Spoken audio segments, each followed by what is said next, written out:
In this video we are going to see how to test our these motors that we often use in our model aircrafts, drones and unmanned aerial vehicles.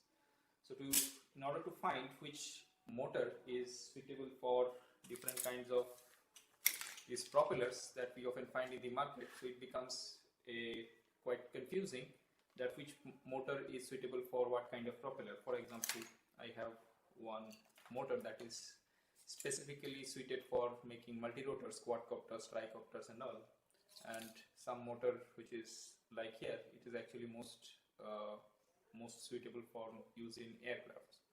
So the difference in which these motors, the way the motors differ is, you can see in the shape, one is having a slightly larger diameter and this one over here is having a lesser diameter. And in terms of the speed, this motor on my left side, the green one, it has a slightly lesser RPM, whereas this one, it has a larger RPM, means it spins the propeller at a higher speed. So we see that many often we sometimes use these kind of motors in multi-rotors and they end up consuming a lot of power, and the endurance, the flight time that we obtain is not sufficient, so we are not happy about it. So how to decide with that? So let us find out. So I'll show you how to perform a simple experiment to quantify which motor is suitable for what kind of propeller. So this experiment requires these instruments. So this is the instrument which you are going to use. This is a professional load cell. It has it can measure 6 components of, 3 forces and 3 moments, so that way it's 6 components. So it can measure force in the axial direction, it can measure in the sidewise direction, it can also measure force in the other sidewise direction, mutually perpendicular axis, and it can also measure the torque about the 3 mutually perpendicular axes, so that way it makes 6 components. So this load cell is a professional load cell which is made by ATI. So this model number is, you can see, it is the ATI Mini 40. Okay, so this is a model made by this ATI Mini 40, and it has a very high sampling rate. It can sample data at the rate of 10,000 samples per second. So it has a very good dynamic response. So not only it can measure the force, it can also measure that how fast the force is being changed, or how fast all the forces and moments are being changed. So it is very dynamic load cell. It's not like the static load cell that we use in our weighing scales or something like that. So it has a very good dynamic response. So it is not only going to serve the purpose of finding the average forces, you can acquire the data using your computer. It requires some additional systems I will be showing you, and you can analyze the time varying forces for your research purpose as well. So this instrument comes along with this box, which is basically the amplifier. So what's inside this load cell are basically strain gauges. So this amplifier is going to boost the signal which you can which our data acquisition can sense as a voltage signal, and we interpret the forces and moments from it. So we'll be using it as an end user, and based on what specifications of measurement of loads you want from this load cell, you can specify the manufacturer to give you the appropriate calibrations. So right now the calibrations that we have obtained for this particular load cell, it can take a maximum forces of 20 newtons on the sidewise forces, and the axial force up to 60 newtons it can measure. However, the torques that it can measure is up to 1 newton in all the 3 mutual perpendicular axes. And the amount of uncertainty, is the uncertainty that it can measure, is up to 1.25% and 0.75%. So within this range, it can measure the forces. So it is pretty accurate. And for the torques, it can measure, you can see, 1.25% up to 2%. So this is a very good device for measurement of forces and torques at the same time. Okay, so how we are going to interface it is that you will additionally require a data acquisition card. So we have this data acquisition card, which is the PCIe 6320. So it is installed in this desktop over here. So this data acquisition card is essential for using this instrument, otherwise we will not be able to use it. Otherwise you have to have some alternate means.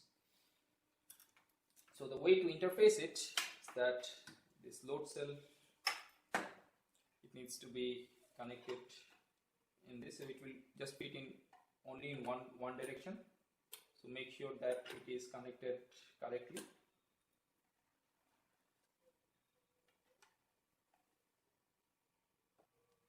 So I'll be showing you a close-up view of how to connect this. So you will see that in this port there is a small notch, okay, and there is another circular part which is in the male connector. So you have to align this carefully so that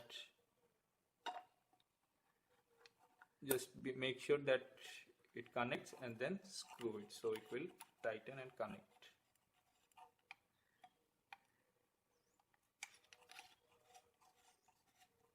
Okay, and you see there is a other part of this amplifier box or IFPS box. You have to connect this cable, okay, and the other part of this cable, it will connect to the DAC card of your PC. So let's connect it.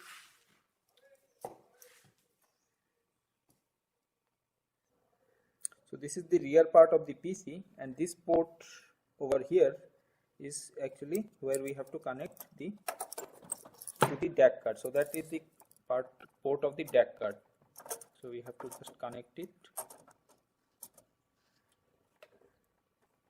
and make sure it is connected in the right direction.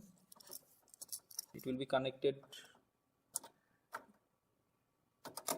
securely. So we have connected our load cell to our DAC card, and once it is connected, you will see this LED indicator that will glow. So that would indicate that the load cell is connected. We are going to see the software.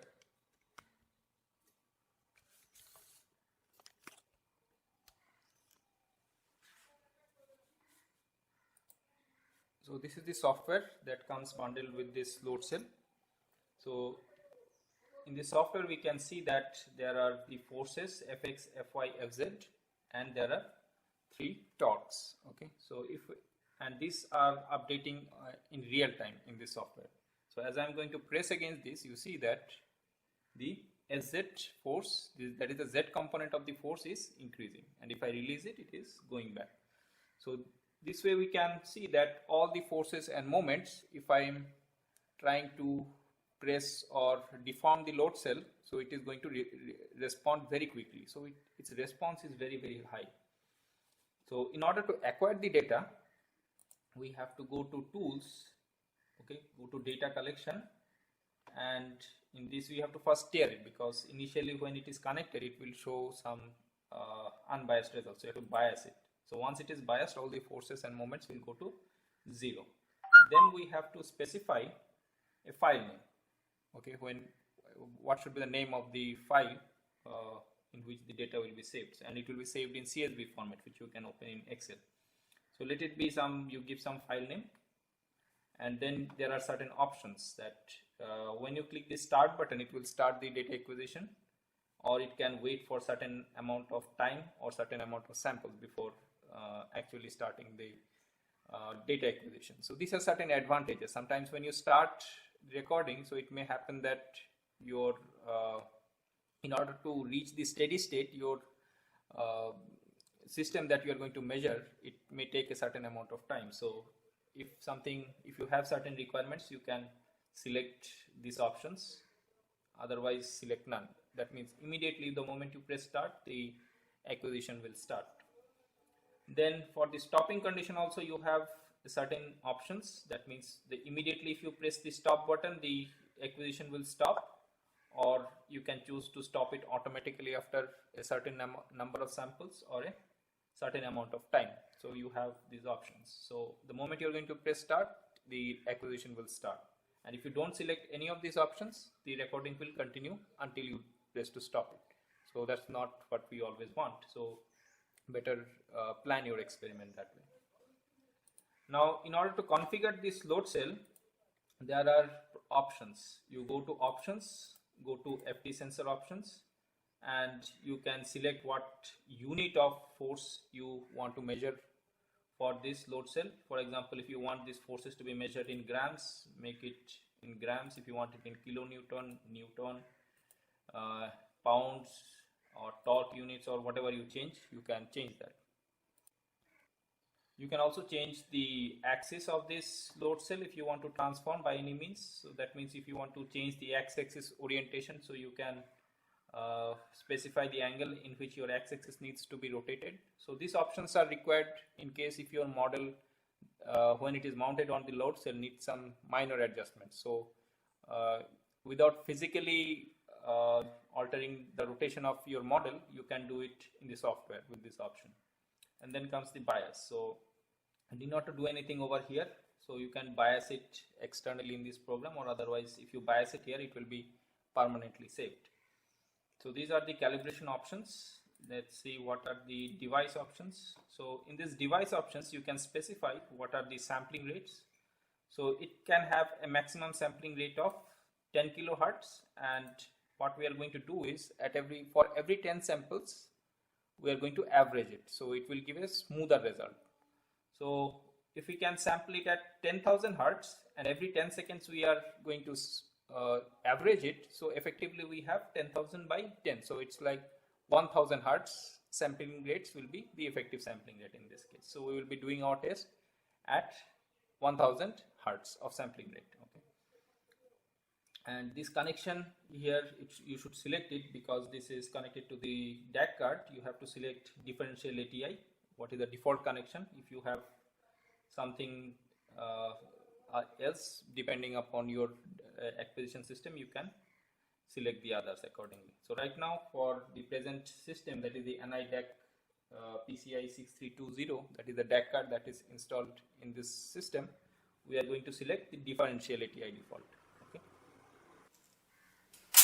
So we will need a motor, any motor that you want to test it. So this is a brushless DC motor that is recommended for use in multi-rotor. So this is a motor we will need. And to mount this motor on this load cell, we need some kind of adapter. So this has to be made.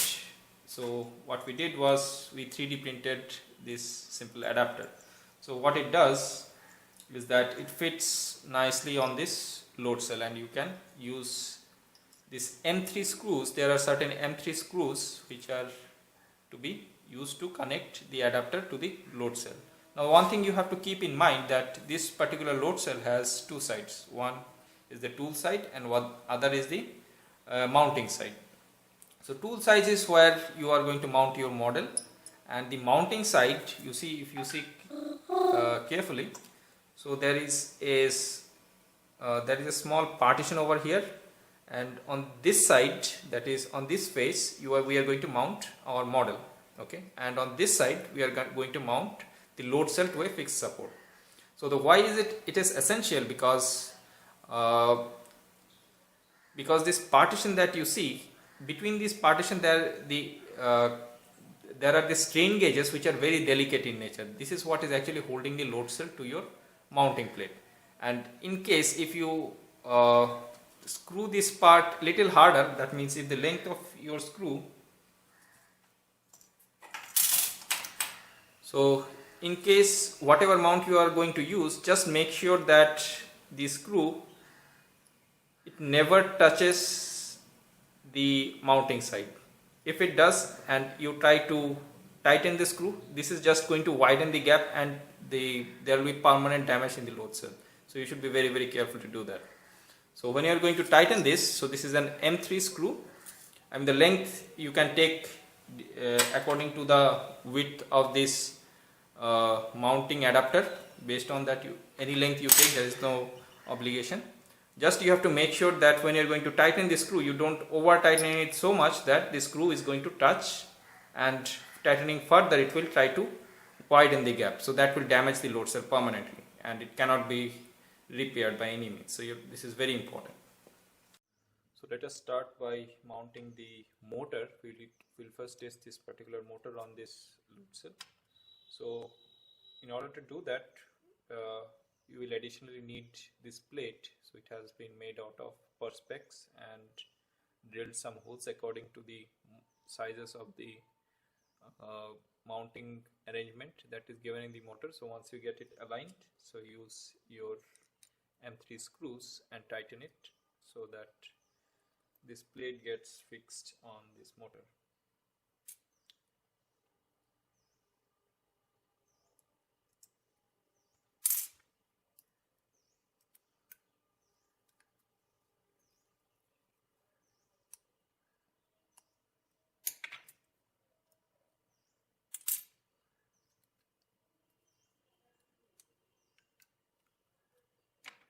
Okay, now this is fixed.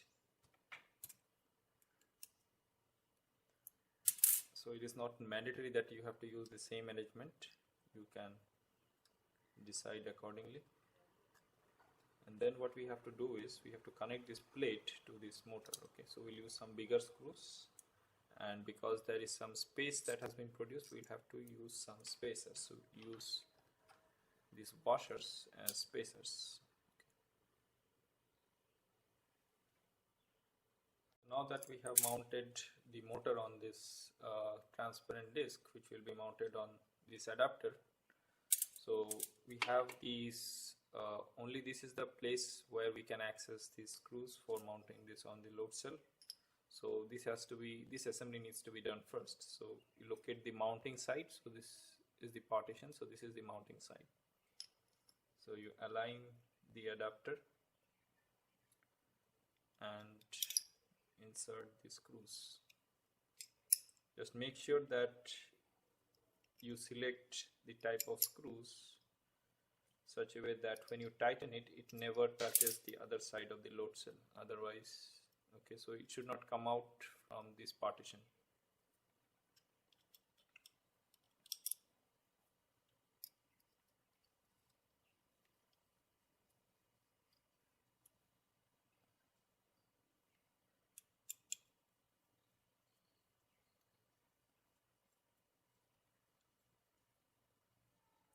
Just firmly tight it, not too much, just make sure that the screws don't come out on this side. Now it's tight. Now let us mount the load cell on the mounting side.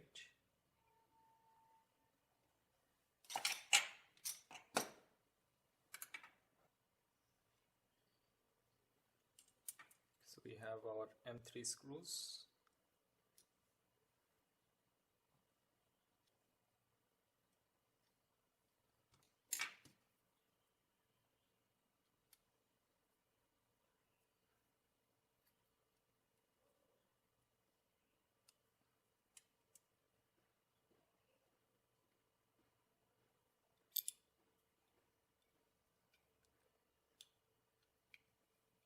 So you mount all the 3 screws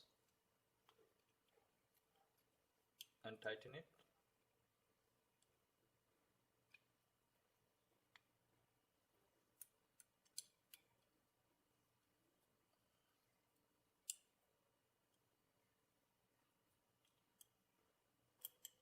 Okay, there it is.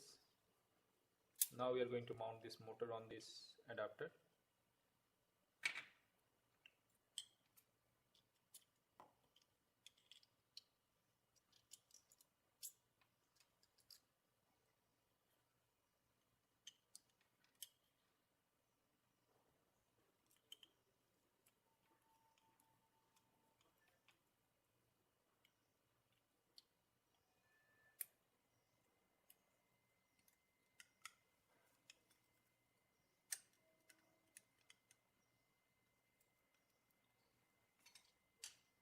Take this spacer. If it is not sufficient, take 2 of them.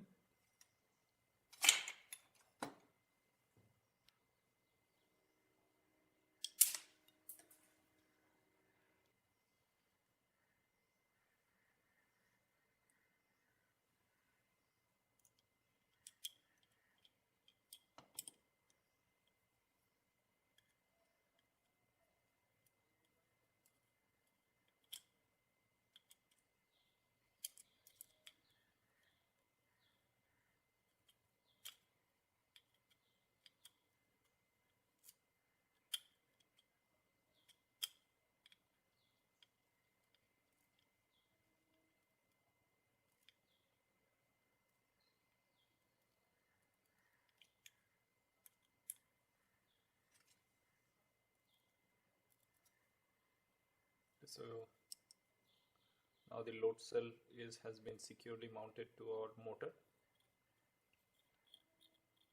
Okay, so as the motor will try to spin the propeller, it will generate a reactive torque which we are going to measure. Okay, now the next thing that you would need is this stand. So this is our arrangement, and our load cell has been fixed on this particular stand. So now we are going to mount the propeller. So we are going to mount this propeller. This is suited for a multi-rotor aircraft. It's to be mounted on this propeller, on this motor.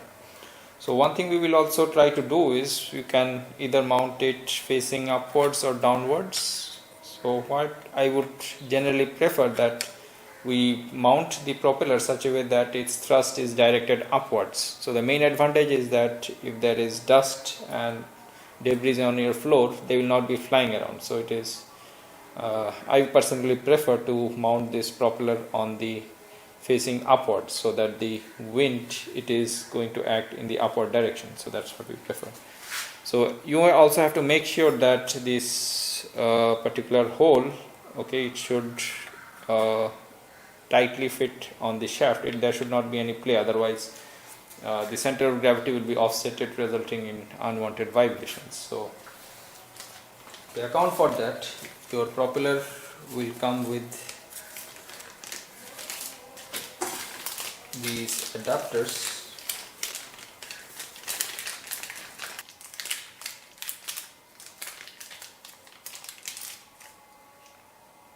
So this teeny piece of plastic, which you have to make sure that it is going to mate tightly with your motor shaft. So select the appropriate size and just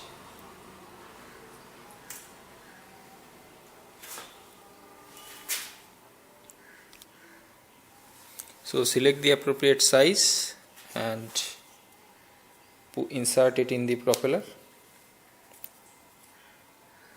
Okay, and then it should fit tightly on your propeller shaft, and there will be no play. So it will be a nicely centered in the propeller shaft, and then you tighten it. Okay, so all set. Then you will need you have to make it upside down, sorry.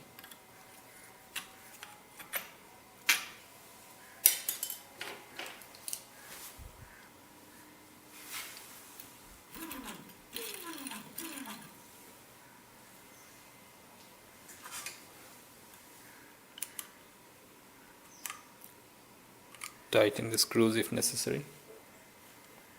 It should be nicely tight.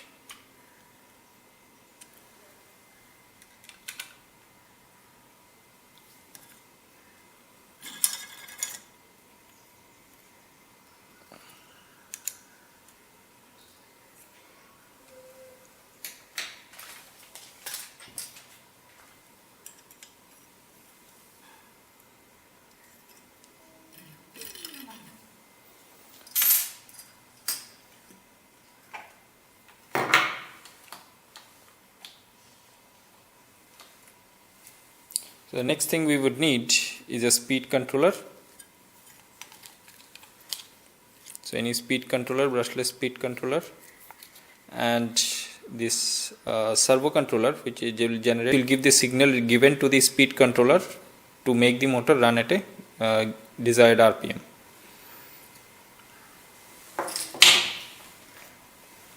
And then in order to measure the amount of power, you will require this watt meter. So this measures the power, and this battery, which is going to power this motor. So once we connect this battery to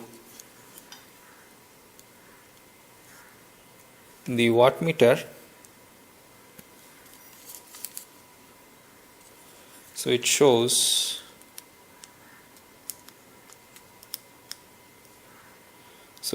the voltage, current, and power output of this particular battery, and it will give the output in the real time once we connect to our motor. So let us connect it. Going to start our experiment. So we have opened the data acquisition system, and our this is our knob by which we can rotate and start and stop the motor and set it at a desired speed. And in this wattmeter we will be noting what is the voltage and power consumption. So we are going to start, and we are going to save the readings as 1, 2, 3, 4, 5, 6, etc. in this CSV format. So we are going to give it as 1.csv, and we are going to start the recording. So we are going to start. Okay, so we can see that there is a current consumption of 0.36 amps and the voltage is 12.12. Okay, so that is the first reading, and we are going to start.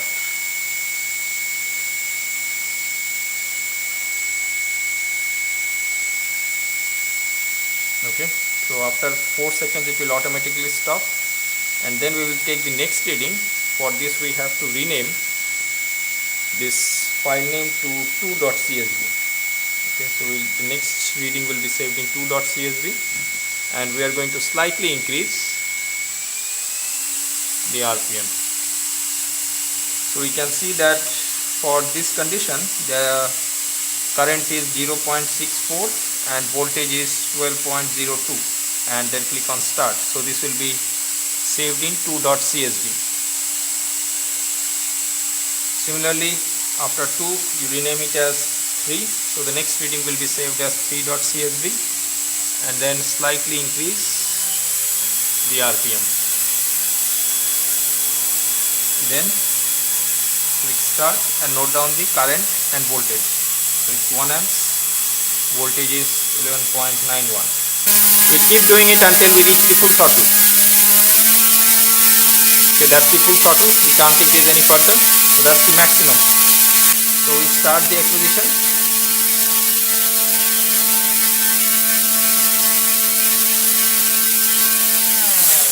And after it has stopped recording, we can stop it. So now our reading is complete. Now we have to do the post processing. So now we have saved all the data in these Excel files in the CSV format. So it's time we are going to analyze it. So we will, in order to do that, we will use this Matlab script to do that. So this script is going to load each of these files, and then we are going to find what is the average thrust in grams, the average torque, and what is the RPM. To find the RPM, we have not used any sensor to find the RPM, but instead, because this motor is going to is running at a certain RPM, it is quite obvious that there will be some misalignment of the center of gravity with the axis of rotation. So this causes some imbalance in force, and because of the dynamic nature of the load cell, it even picks up the small changes in the force in terms of fluctuations. So all we have to do is by taking a Fourier transform, we can find the harmonics that are present in the noise signal. So if we do this, once we run it, we see that this is the Fourier transform, fast Fourier transform, and if we zoom in the first harmonic, it will give us our RPM. So we can see the first harmonic occurs at, select the data cursor, so it occurs at x is equal to 46.02, and our average thrust is 53.11 grams, and our average torque in Newton meters is 0.0785. So all we have to do is we have to create an Excel sheet and write down what is the thrust and the torque and the frequency hertz. So from this frequency we can calculate this RPM. So this 46 means 46 rotations, 46 times that imbalance is coming in a second. So just multiply it by 60 and you will get the rotations per minute. So this is now a very accurate means. Just by noticing the imbalance in the propeller shaft, we can find the RPM. So this is possible only because of the sensing ability of this dynamic load cell. So similarly, we are going to repeat this for each and every file. So we did for 1.tscsv, so we do for the second reading. So we can see that as we zoom in, we have to zoom in for the first harmonic. We need not see the magnitude. So we see that this is the first harmonic, and this is going to occur at 58.03 hertz. So we are going to copy this part and we are going to paste it here, and the first harmonic was at 58.03 hertz. So we are going to write here 58.03. So we notice that the RPM has increased, so did our thrust and torque, and we are going to repeat it for the whole of this. And so now that we have entered all our data, that is the voltage and current reading from our voltmeter and ammeter, and then we have calculated the thrust and torque from our load cell and the corresponding frequency. So after doing this, we find this in this chart the efficiency of the motor, so which is the ratio of torque multiplied by the RPM divided by the electrical power input. So that is the amount of energy that the motor is converting to mechanical work. Then we find the ideal power, that is based on the momentum theory. From there we can find the ideal power, that is, if I had to produce this much amount of thrust, ideal power we should have required is just 1.2 watts of power, whereas this electrical power that is being consumed is much more than that. So in the load cell, what we are finding is the torque into the RPM. So that is the actual shaft power. So this shaft power itself is 2.28 watts. So our ideal power is definitely much less than that. That means there is a scope of efficiency improvement in this propulsive system. So from this we calculate the figure of merit. So that is the relative indication that how good it is this propeller is with respect to the ideal propeller. So it is like only 52% ideal. Now as we keep increasing the RPM by giving more power to the motor, we see that the efficiency of the motor is slightly increasing, but still we obtain the maximum efficiency of up to 81% for it at the full throttle. So what it means is that this particular motor is only going to give me less than 80% efficiency if we are using a 12 volt battery. So definitely this motor is not a good candidate to be used for this particular propeller. So that is what we have found out. Alternately, what we can suggest is that instead of using a 12 volt battery, we could choose a 14 volt battery. So we can expect that the efficiency of the motor would be of a good value. So that can be a better option. Okay.